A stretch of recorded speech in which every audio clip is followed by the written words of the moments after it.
CPI Kuzhur local സമ്മേളനം നടന്നു. CPI സംസ്ഥാന കമ്മിറ്റി അംഗം KG ശിവാനന്ദൻ ഉദ്ഘാടനം ചെയ്തു. പൊതുവെ കണ്ട ഒരു പ്രത്യേകത രാഷ്ട്രീയ റിപ്പോർട്ടിനെ കുറിച്ചുള്ള ചർച്ചകളിൽ നമ്മുടെ സഖാക്കൾ വേണ്ടത്ര വിധത്തിൽ ഇടപെടുന്നില്ല. ഏതാണ്ട് ഒരു കൈയടിച്ച് അംഗീകരിക്കുന്നത് പോലെ പോകുക. സൂര്യന് കീഴിലുള്ള ഏത് കാര്യങ്ങളെ കുറിച്ചും ചർച്ച ചെയ്യുന്നവരാണ്, നിലപാടുകളുള്ളവരാണ് കമ്മ്യൂണിസ്റ്റുകാർ എന്നാണ് പൊതുസമൂഹം നമ്മളെ കുറിച്ച് പറയുന്നത്.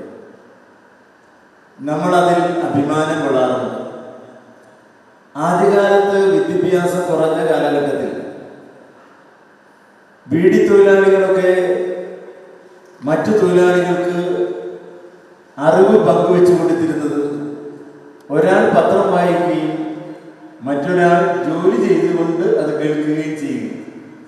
എന്ന് പറഞ്ഞാൽ ഒരു തൊഴിലാളി വിദ്യാഭ്യാസം ഉള്ളവനാകട്ടെ ഇല്ലാത്തവരാകട്ടെ ലോകത്തിൽ എന്ത് നടക്കുന്നു, നമ്മുടെ ചുറ്റുവട്ടത്തിൽ എന്ത് നടക്കുന്നു, അതറിയാൻ ആഗ്രഹമുണ്ട്. അതിലെ ശരി തെറ്റുകൾ പരിശോധിക്കാനും താല്പര്യമുണ്ട്, നിലപാടുകൾ എടുക്കാനും താല്പര്യമുണ്ട്. അതാണ് നിലപാടുകൾ ഉള്ളവരെയാണ് കമ്മ്യൂണിസ്റ്റുകാർ എന്ന് പറയുന്നത്. നമ്മുടെ സമൂഹത്തിൽ ചിലർ പറയാറുണ്ട് നിഷ്പക്ഷൻ എന്ന് പറയും. നിഷ്പക്ഷൻ എന്നൊരു പക്ഷമില്ല എന്നുള്ളതാണ് മാർക്സിസം പറയുന്നത്.